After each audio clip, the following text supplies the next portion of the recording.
네, 영화계 120화 토니 에드만입니다. 토니 에드만의 시놉시스와 함께 영화에 대한 이야기를 나눠보도록 하겠습니다. 네, 이 토니 에드만은 기본적으로 68세대인 아버지와 알파버린 딸이 핵심이 되는 영화입니다. 아버지는 빈프리트라는 사람이고 네, 이미 초도의 노인이에요. 열정의 시기는 지난 지 오래됐고 지금은 동네에서 애들 가르치면서 알바 뛰면서 소일거리 보내고 주변 사람들에게 객적은 농담 날리면서 일상 보내는 소시민 할배죠. 반면 딸은 아주 능력이 탁월해서 월드와이드한 기업에서 핵심 실무자로서 일하고 있습니다. 그래서 세계 각지를 돌아다니면서 업무를 수행하고 현재는 루마니아의 부쿠레슈티에서 거주하면서 M&A 컨설턴팅을 맡고 있죠. 네, 당연히 둘의 세계는 완전히 상반됩니다. 그리고 딸은 기업의 인재로서 일상을 보내고 있기 때문에 가족들과는 소원하고 아버지는 내심 경멸의 대상이죠. 근데 이 아버지는 딸에는 딸에게 소외되어 있다 보니까 어떻게든 앵기고 싶어서 그쵸. 딸이 거주하는 부쿠레슈티로 놀러 갑니다. 네, 근데 당연히 비도 안 맞고 서로 배짱이 안 맞죠. 네, 그래서 딸이 살아가는 비즈니스 세계의 예법이나 규범과는 5만 년쯤 거리가 있는 사람이다 보니까 딸에게는 짐덩어리 그 자체입니다. 그치. 그래서 결국에는 잔뜩 쿠사리를 줘가지고 집으로 돌려보내죠. 네, 그래서 대충 상황이 수습됐나 하고서 딸이 안심하고 있는 찰나 이 철딱선이 없는 아버지가 토니 에르트만이라는 가명을 쓰면서 네, 외교관 행세를 하면서 딸의 주위를 맴돌기 시작합니다. 네. 가발을 쓰고 틀니를 딱딱거리죠.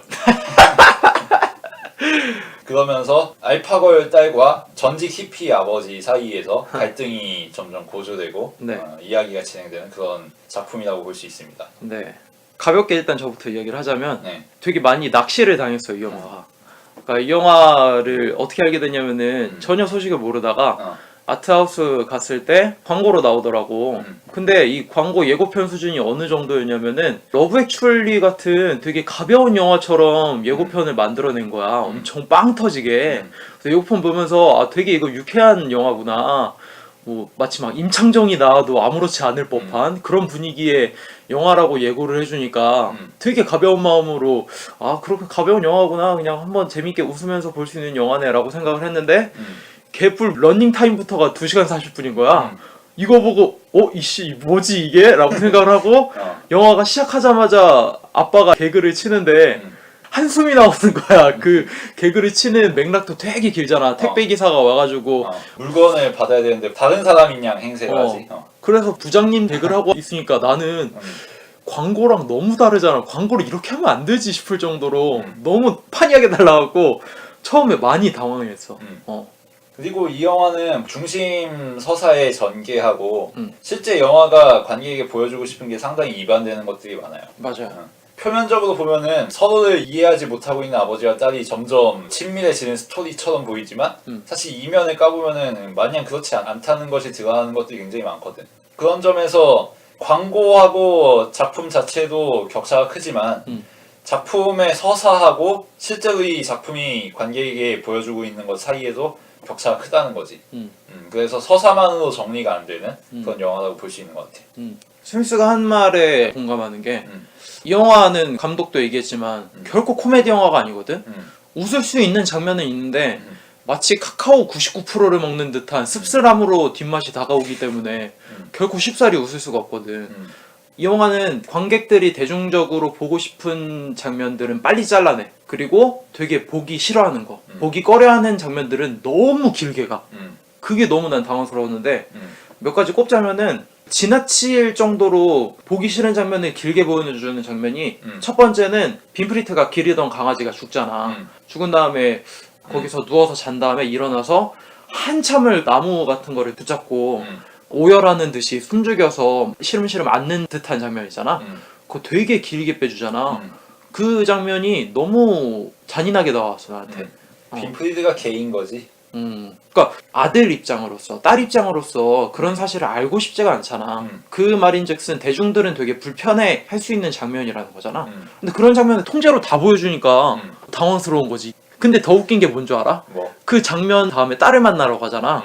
그럼 일반적인 영화면은 막 짐을 꾸리고 비행기를 타고 딸이랑 즐거웠던 과거를 회상하면서 딸의 회사까지 땀 삐질삐질 흘리면서 찾아가는 그 장면을 그린단 말이야. 근데 이 영화는 그런 게 없어. 그냥 툭 잘라갖고 그냥 회사 로비로 아빠를 그냥 갖다 던져놔버려.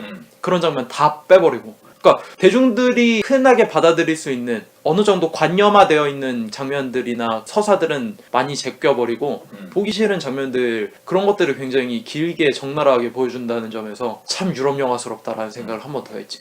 정리를 하자면은 이 영화의 핵심 구도는 결국 아버지와 딸이라고 할 수 있지. 그리고 아버지는 대충 40년대쯤 2차 대전 막바지나 2차 대전 끝날 때쯤 태어나가지고 60년대 후반에 청년기를 보낸 다음에 지금은 노년을 막 맞이하고 있는 그런 세대라고 할 수 있지.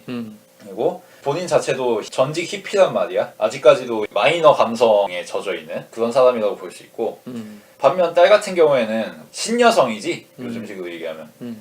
완전 알파걸이고 전형적인 부르주아라고 할 수 있고, 이러면은 자연스럽게 나오는 구도가 시장 경제에 속해 살아가고 있는 화이트 칼라 딸을 그리스인 조르바 같은 자유인 아버지가 계몽하고 여유 있는 삶의 가치를 알려주고 소외되어 있는 주변부 요소들의 가치를 일깨워준다, 뭐 그런 식으로 흘러갈 공산이 크단 말이야. 실제로 영화를 표면적으로 보면은 그런 것처럼 보이기도 해.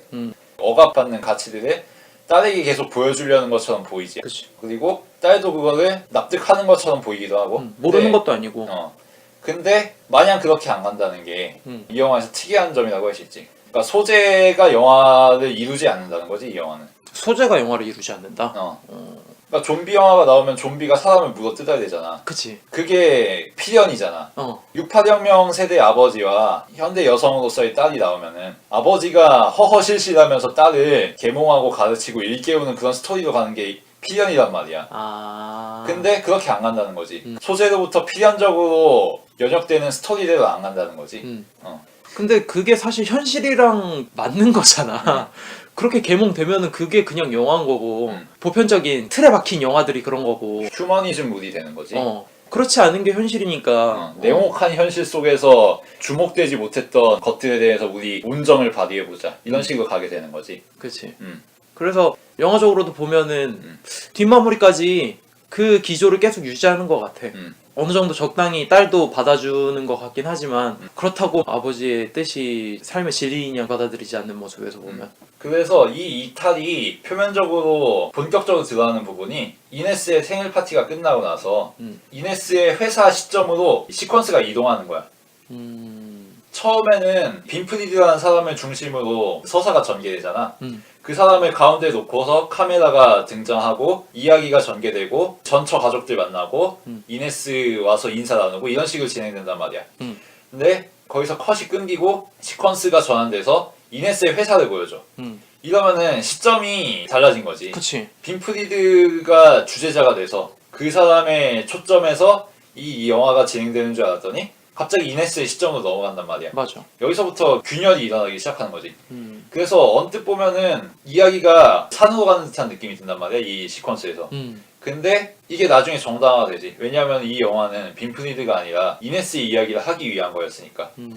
표면적으로는 빈프리드에 의해서 이네스가 시야를 넓히는 이야기처럼 보일 수 있지만 실제로 감독이 정말 보여주고 싶은 건 이네스의 감정과 일상이라는 거지. 그 점이 주목할 만한 부분이라고 생각해. 그러면은 감독이 어느 한 사람의 편을 들어줬다라고도 바라볼 수 있는 거 아닌가? 그치. 그러니까 얼핏 보면은 이 빈프리트라는 아버지는 마이너고 소수자들을 대표하는 것 같고 비주류에 소외된 이들을 대변하는 것처럼 보이지. 근데 생각해보면 이게 언더도그마란 말이야. 그러니까 이 아버지가 비주류인 것처럼 얘기하지만 사실은 그 세대의 주류거든. 그러니까 그런 거지. 지금 50대가 된 386들, 그 사람들 보면은 박근혜 굉장히 싫어하지. 박정희 싫어하지. 그치. 전두환 목을 잘라야 될 존재지. 그리고 지배자들에 의해서 억압받아 왔다는 것에 대해서 반발을 하고 불만을 많이 가지지. 하지만 사실은 이제 386들이 한국 사회의 주류잖아. 그치. 민주당을 지지하는 많은 사람들이 새누리당을 꺾어주기를, 이 한국 사회를 쥐고 흔들고 있는 삼성과 재벌들과 부패한 정치인들의 개박살내 주기를 원하면서 자신들의 비주류로서의 억울함을 항변해 왔지만 사실은 여론을 주도하는 건 이미 그런 사람들이라는 거지. 저항과 혁명과 계급 타파와 평등을 외치는 그런 사람들이 이미 사회의 주류로 자리 잡았고 그 순간 언더도그마가 시작되는 거지. 세상을 지배하는 약자들의 목소리. 그리고 그 사이에서 억압받는 건 이네스 같은 딸들이잖아 사실. 이 아버지들은 엄살 부리면서 내가 박정희 시절에 고문을 어떻게 당했고 친일파들이 우리를 어떻게 억압해왔고 이런 얘기를 늘어놓지만 사실은 집에서는 이런 아버지들이 전형적인 한남충 행세한다는 거지.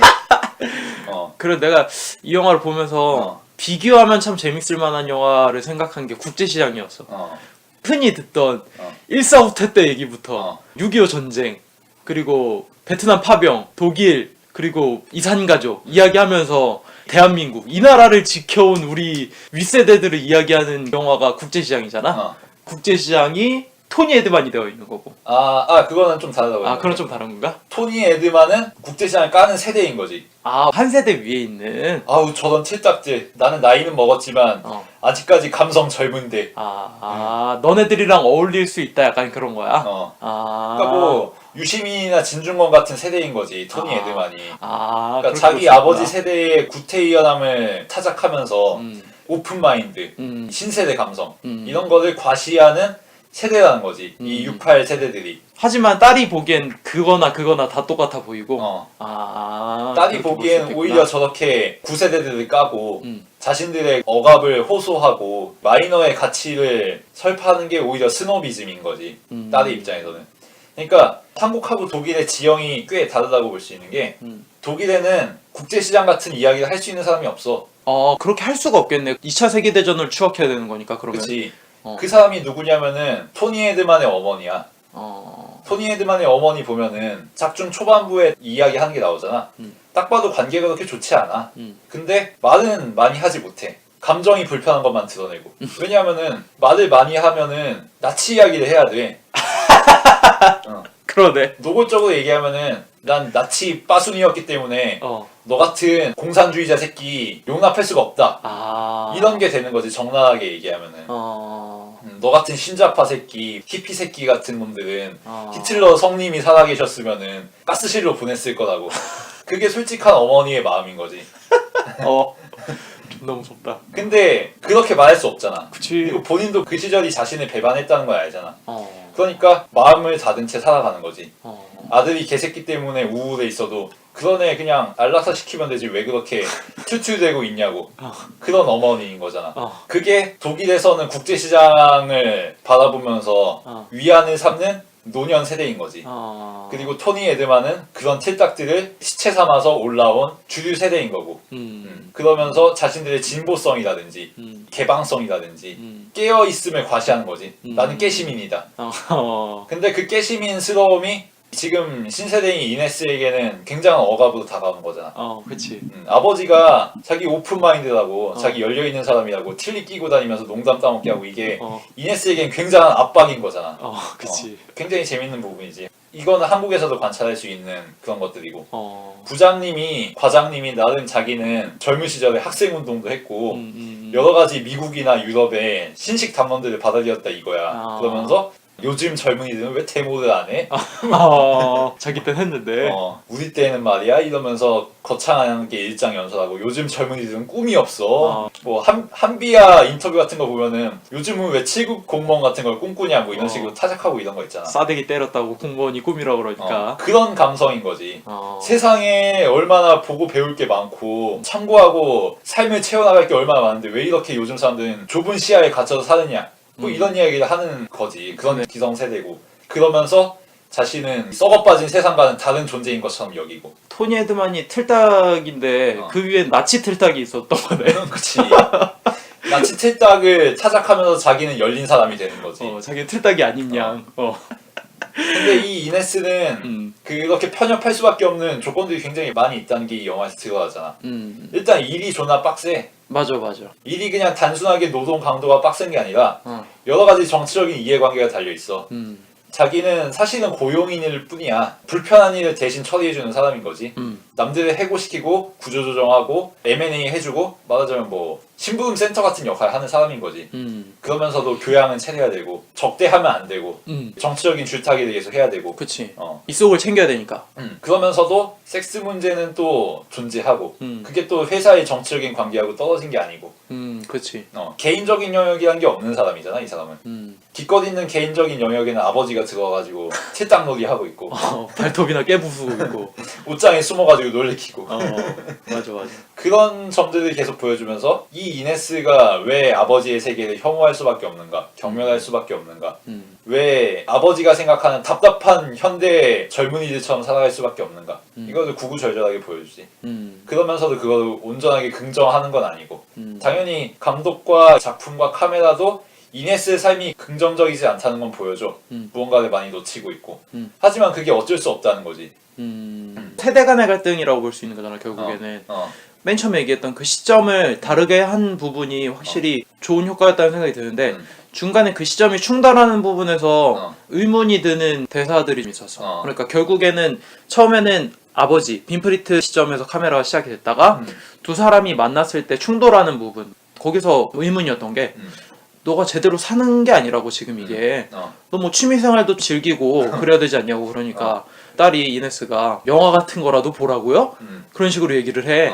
근데 사실 그건 관객들한테 던지는 이야기이기도 하잖아. 영화 같은 거를 보면 제대로 사는 거야? 라고 이네스가 단도직입적으로 얘기를 하는데 그 질문은 사실 보고 있는 우리들한테도 질문이 되는 거잖아. 너네들 지금 영화 보고 있지? 근데 너네 제대로 사는 거 맞아? 라고 묻는 것 마냥. 그리고 토니 에드만을 선택한 관객들 자체가 토니 에드만 같은 관점에서 영화를 보러 온 거 아니야.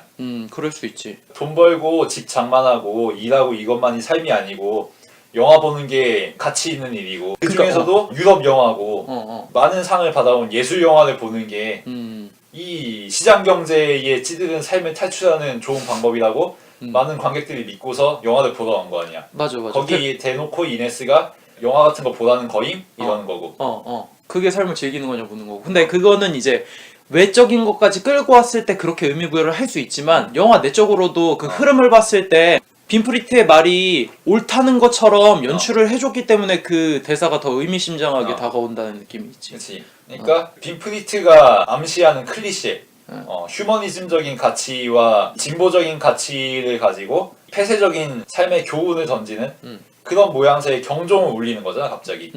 전혀 예상치 못한 방향으로 이네스가 반항하는 거고. 여기서 이네스라는 캐릭터의 자율성을 부여하는 거지. 처음에는 그냥 답정너 하면 되는 줄 알았는데 그리고 사실 다들 그걸 기대하고 본 건데 그게 아니라는 거지. 이네스는 반항할 줄 알고 다른 언어로 이야기할 줄 알고 고지고대로 아버지의 이야기를 듣지 않는다는 거지. 그리고 아버지를 이해하면 이해할수록 아버지를 경멸하게 되는 딸인 거고.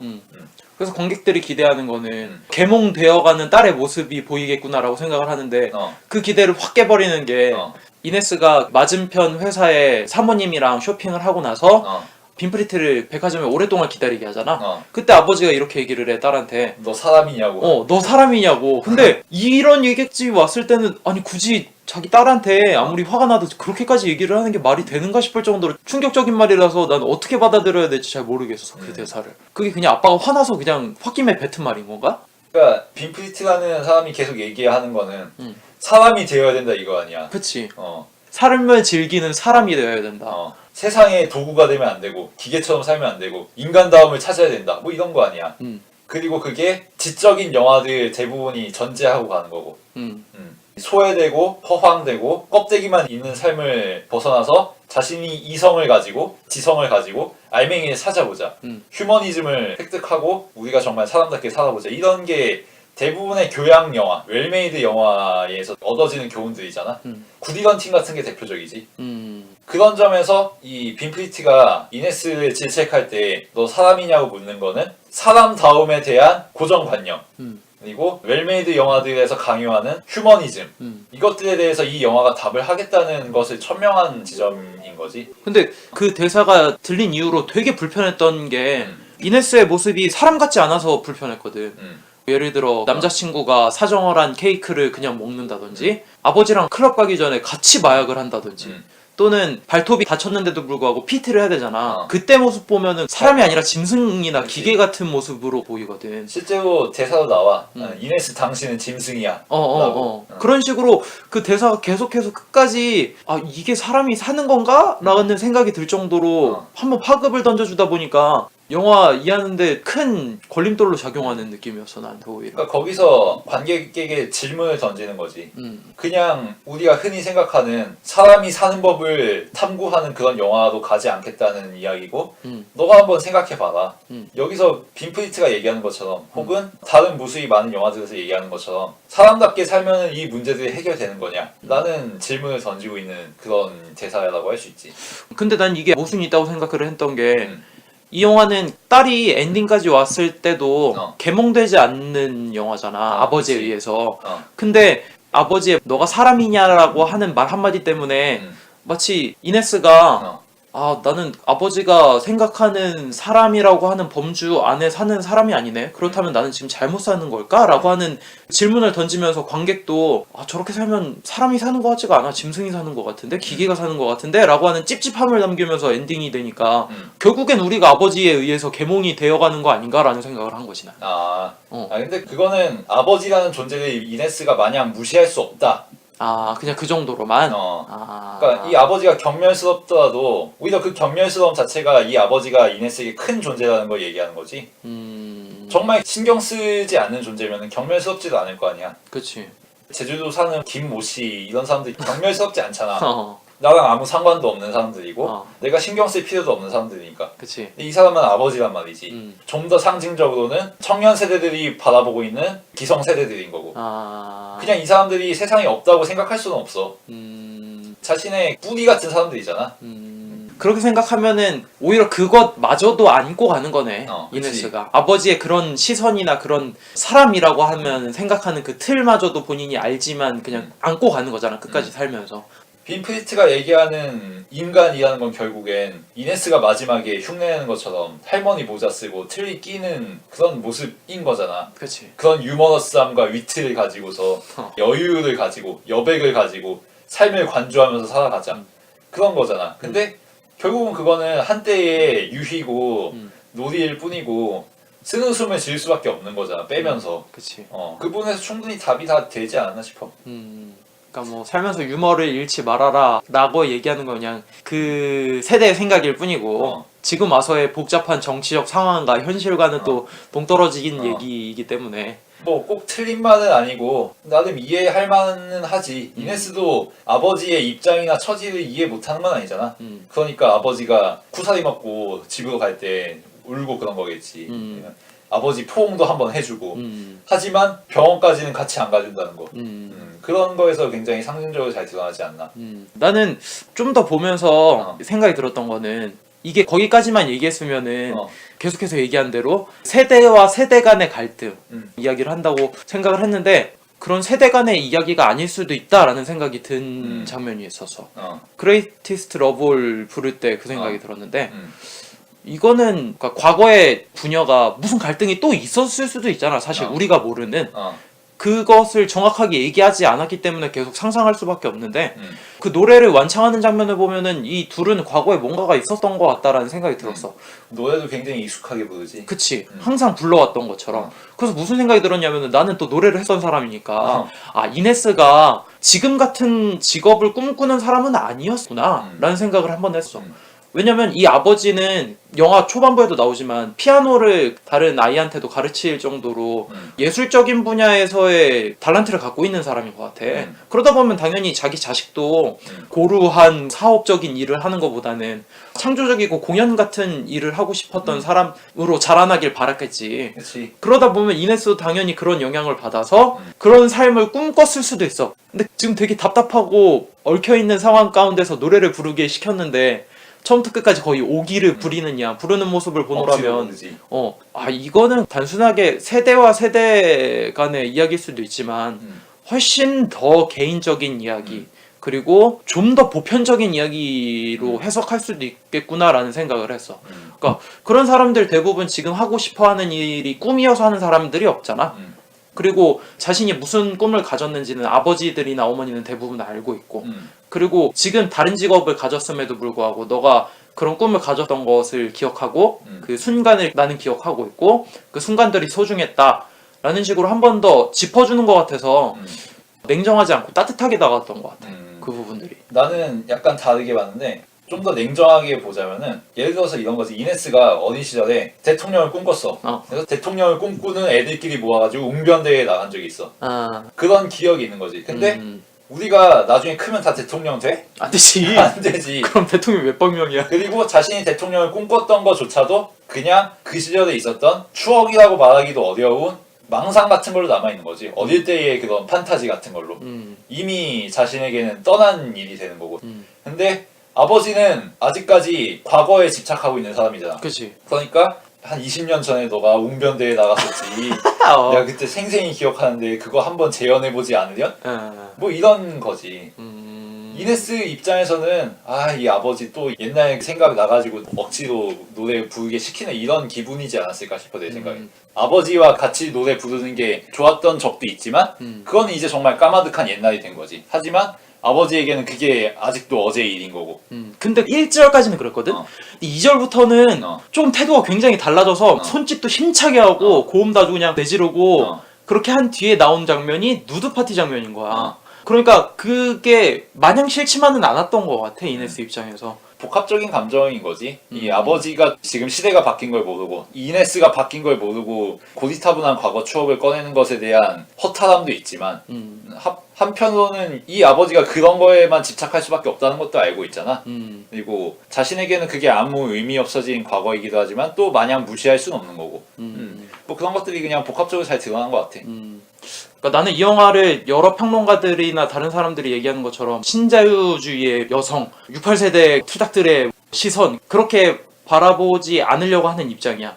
빈프리트와 이네스의 개인적인 얘기라고 바라보기 때문에. 근데 생일 파티 와서 그 장면을 보면은 굉장히 깝깝한 옷을 입고 있다가 그냥 벗어버리잖아. 답답하니까. 그게 이네스의 마음인 거고 아버지 같은 경우에는 엄청나게 두꺼운 털옷을 입잖아.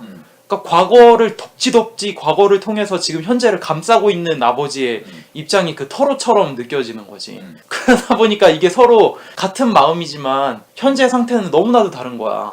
현재 이네스는 너무나도 꽉 막혀있는 일이라든지 정치적인 상황 때문에 너무나도 답답하고 거기다가 아버지에 대한 부담과 과거에 좋았던 추억까지 자신한테 들어오니까 그걸 다 벗어던지고 싶은 상황인 거고 아버지는 그마저도 너무나도 소중하니까 지금 현재마저도 소중하니까 그걸 꿋꿋이 어떻게든 안고 가려고 그 두꺼운 털옷을 감싸 안고 있는 거고 그래서 결국 그 생일 파티 중간에 아버지와 딸이 서로 포옹하는 장면을 보면은 서로 다른 현재 상황이지만 서로의 마음은 같다는 거를 외향적으로 정말 극과 극의 정반대의 모습을 보여주면서 표현해준 게 아닌가 그렇게 생각을 해서. 근데 병원은 같이 안 간다는 거. 그치, 딱 거기까지. 그리고 나는 그 파티의 목적이 굉장히 중요하다고 생각하는 게 누드 파티면은 유럽 영화 클리셰잖아. 그치. 모든 것을 벗어 던지고 우리의 자연적인 솔직 담백한 면모를 드러내서 파격을 통해서 진실에 도달하는 뭐 그런 클리셰가 있는 거잖아. 근데 이 누드 파티는 전혀 그렇지가 않아. 이 누드 파티는 말이 누드 파티지 정말 비즈니스한 자리란 말이야. 맞아. 그리고 협상장 같은 거지. 그리고 사람들에게는 아직도 허례허식이 가득해. 예를 들어서 제일 먼저 온 비서인 앙카. 이 사람은 물론 이네스를 좋아해서 혹은 누드 파티 같은 게 신선하다고 생각해서 먼저 왔을 수도 있어. 근데 그보다 먼저 생각해야 될 건 이 사람은 이네스의 따까이란 말이야. 그치. 그리고 말 한마디만 해고시킬 수 있는 존재지. 자신에게 귀찮은 존재인 아버지가 왔을 때 이 비서에게 다 짬 때리잖아. 딱 그런 존재인 거지. 그런 권력 관계가 있는 거고. 그러니까 허심탄회한 모양새를 가지고 이 누드 파티에 가장 먼저 달려온 거 아니야. 그리고 다른 인물들도 마찬가지지. 누드 파티 하면서 이런 것도 색다르고 좋군요 라고 얘기하지만 사실은 직업적인 관계 속에서 다 형성되고 진행되는 그런 파티인 거잖아. 그 점에서 통상적인 누드파티 클리셰하고는 굉장히 많이 다르다고 생각했어. 퍼포먼스지 말 그대로 두 가지 퍼포먼스지. 옷을 벗어서 나체를 보여주는 퍼포먼스와 회사에서도 과감한 용기를 갖고 일을 할 수 있다는 퍼포먼스를 두 가지 퍼포먼스를 보여줄 수 있는 장면이지. 우리는 깨인 사람들이다 이거 아니야. 근데 사실은 굉장히 다 클로짓한 관계 속에서 이루어지지. 숨길 거 다 숨기는 사람들끼리 그냥 다 오픈시키는 척 하는 거지. 그 점에서 누드파티를 온건하게만 바라보기는 좀 어려운 것 같아. 슬슬 정리를 좀 해볼까요? 어. 저는 이 영화를 평단에서 얘기하는 것처럼 평론가들이 얘기하는 것처럼 크게 의미 부여하지 않는 게 좋다는 생각이 들었어요. 분명히 공백들이 많기 때문에 여러 가지 방향으로 해석하기 좋은 영화라는 생각은 들어요. 근데 어떤 것이 맞다 옳다라고 얘기할 수 없는 부분이기 때문에 저는 굳이 그 공백을 어떤 의미로 채워 넣고 싶지 않다는 생각이 들었습니다. 공백은 공백대로 아무 생각 없이 흘려가는 게 나을 것 같다라는 생각이 들었고 그런 공백들이 많기 때문에 2시간 40분인 건데 그것이 저한테는 사실 그렇게까지 쉽게 다가오진 않았어요. 그리고 앞서서도 얘기했지만 대중들이 보기 원하는 장면은 툭툭 잘라내버리고 불편해할 만한 장면들을 굉장히 긴 호흡으로 가져가기 때문에 새롭다라는 생각은 들었고 아 유럽 영화니까 할 수 있는 시도구나라는 생각이 들었어요. 아버지의 개가 죽었을 때 되게 슬퍼하는 모습을 길게 끈다든지 이네스가 정액이 뿌려진 케이크를 먹는 그런 장면이라든지 클럽 가기 전에 도발적으로 행동을 한다든지 그런 장면은 많이 간 거 아닌가라는 생각이 들었고 그러니까 결국 대가리가 커버린 딸에게 자신의 마음을 의지하려는 아버지가 답답한 거잖아. 아버지 입장에선 권력의 재생산이 안 되는 거지. 자기 지위를 재확인할 수 없고. 맞아. 이미 무너져버린 지위 속에서 틀리면 딱딱일 수밖에 없는 그 현실을 보여주는 게 우습긴 하지만 굉장히 잔인하다라는 생각 때문에 쉽사리 웃을 수 없었고 그래서 초반부에 걔가 죽는 거지. 이미 빈프리든 거기서 죽은 거나 다름없는 거지. 그치. 딸도 그런 아버지를 쉽사리 떠받들어 줄 수 없잖아. 치즈 강판기 갖고 왔다고 와 아버지 이런 걸 가져오실 수가 있다니 막 이렇게 막 감탄할 수 없잖아. 지금 상황이 다른데 이미 치즈 씨발 누가 그거 갈아먹어 그냥 사 먹으면 되지 지금 시대에. 그러니까 바빠 죽겠구만 지금.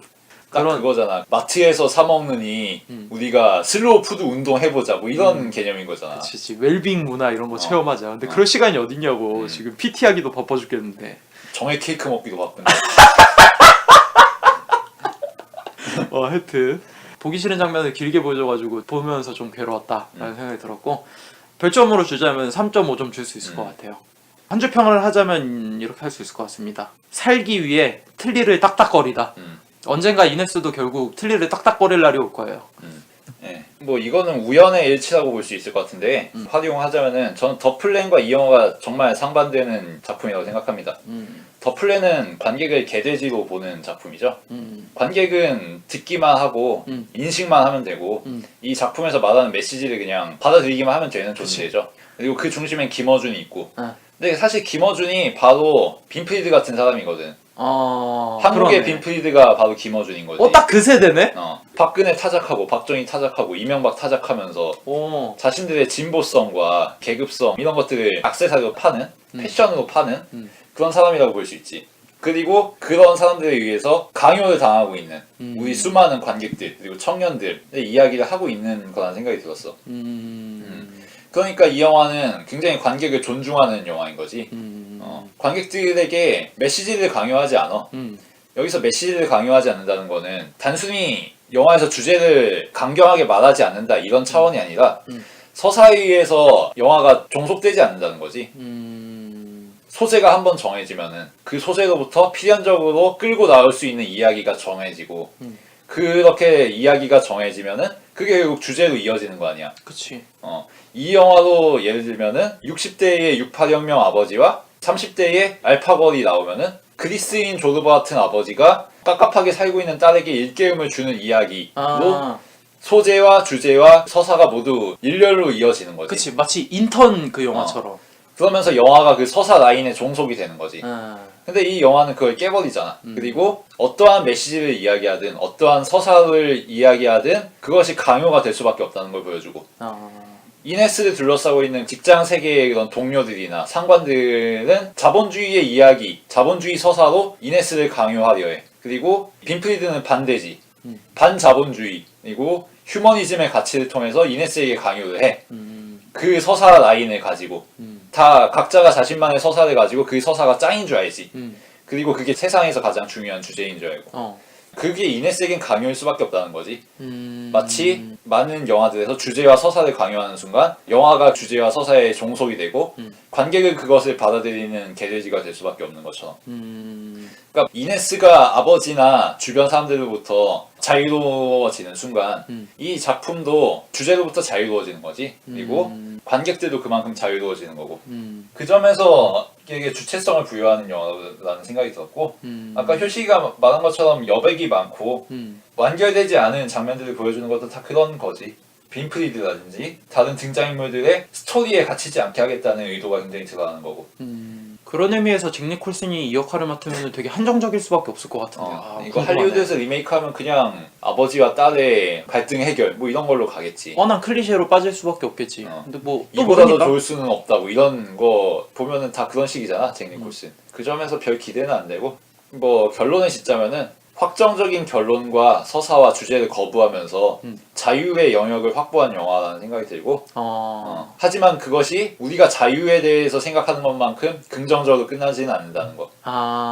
이네스가 자유롭다는 거는 이네스 짱짱걸로 끝나지는 않는다는 거지. 그치. 누구의 스토리도 받아들일 수 없는 누구의 딸도 아닌 이네스가 되는 거지. 하하 멋진 말인데? 홍상수 영화 중에 누구의 딸도 아닌 혜원이 있죠.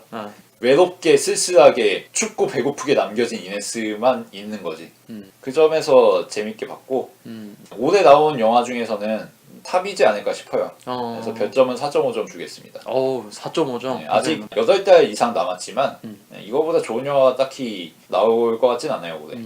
이네스는 가장 궁금한 게 나중에 본인도 틀니를 딱딱 치면 토니 에드만 같은 역할을 할까 궁금하네.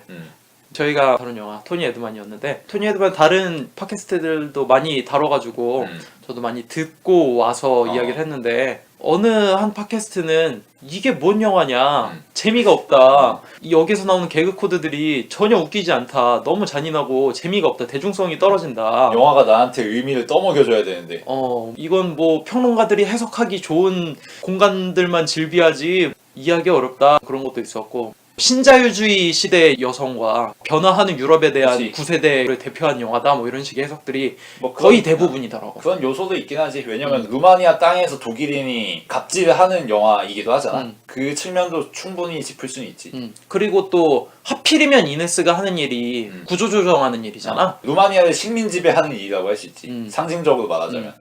그런 많은 평을 나도 들어봤는데 제대로 얘기하는 것 같다라는 생각이 들진 않아서 다 이제 여백이 많은 영화니까 여러 가지 주제를 논할 수는 있는데 나한테 맞는 해설은 없는 것 같다라는 생각이 들었어. 네.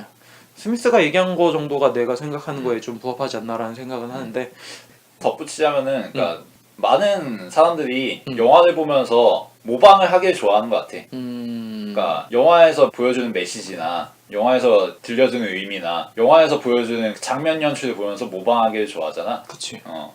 그러면서 구디 헌팅 보았는데 그 휴머니즘이 너무 좋았다든가 아니면은 마이너리티 리포트 봤는데 위험한 상황에서 톰 크루즈가 타기하는 게 너무 멋졌다든가 그런 식으로 반추하고 모방하는 거잖아. 영화에. 계속해서 찍어내는 거지. 영화에서 강요하는 메시지를 사실은 받아먹는 거지. 가만히 앉아서.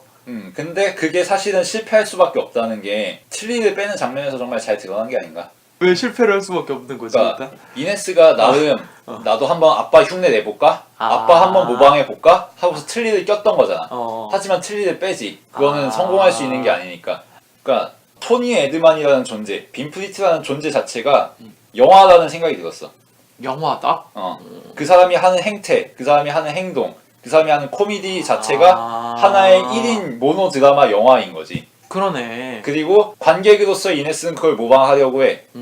하지만 모방할 수 없는 거지. 왜냐면은 자신은 이미 대가리가 커버렸거든. 자신은 영화가 주는 메시지를 그냥 받아먹는 더 플랜의 관객이 아니라 머리가 있는 관객이거든.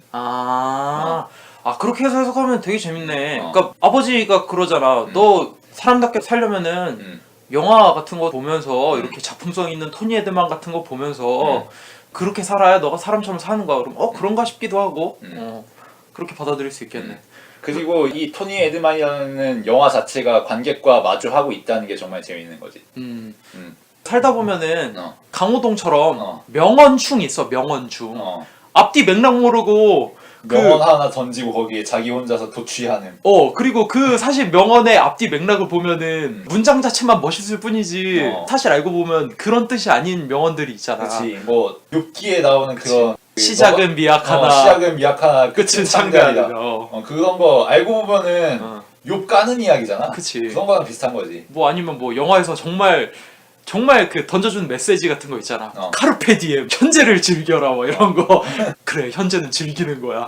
이 씨발 난 지금 PT 준비해야 되는데 이네스처럼.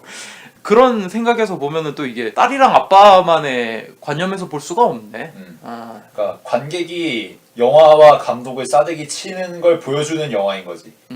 토니 헤드만은 영화 감독이라고 생각하면 얼마나 재밌어. 그런 의미에서 관객들을 개돼지로 본다라는 말뜻이 훨씬 더 잘 이해가 되는 것 같네. 가장 쉬운 폭력적인 예로는 그런 거 있을 거 아니야. 군대 갔다 오면 사람 돼. 군대 갔다 와. 정말 폭력적인 얘기잖아. 근데 그거 얘기 듣고 맞아. 군대 갔다 오면 그래도 사람 돼. 그리고 빨리 갔다 와야 돼. 뭐 이런 거 개돼지스럽다고 얘기할 수 있잖아.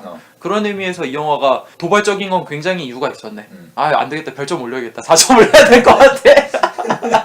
개돼지가 될 수 없어. 생각보다 의미가 좀 컸구나. 내가 너무 단편적으로 바라보고 있었구나. 영화 긴 것 때문에 지쳤나봐. 그런 의미에서 이 영화가 도를 지나칠 정도로 많은 장면을 좀 길게 빼주는 거는 충분히 이유가 있었네. 영화들은 사실 그거보다 훨씬 더 길잖아. 여기서 긴 거보다. 근데 하여튼 다른 팟캐스트에서 못 들을 만한 이야기를 또 한 것 같아서 즐거웠던 시간이었던 것 같고 다음 주에는 제가 선택하는 영화로 찾아뵙도록 하겠습니다.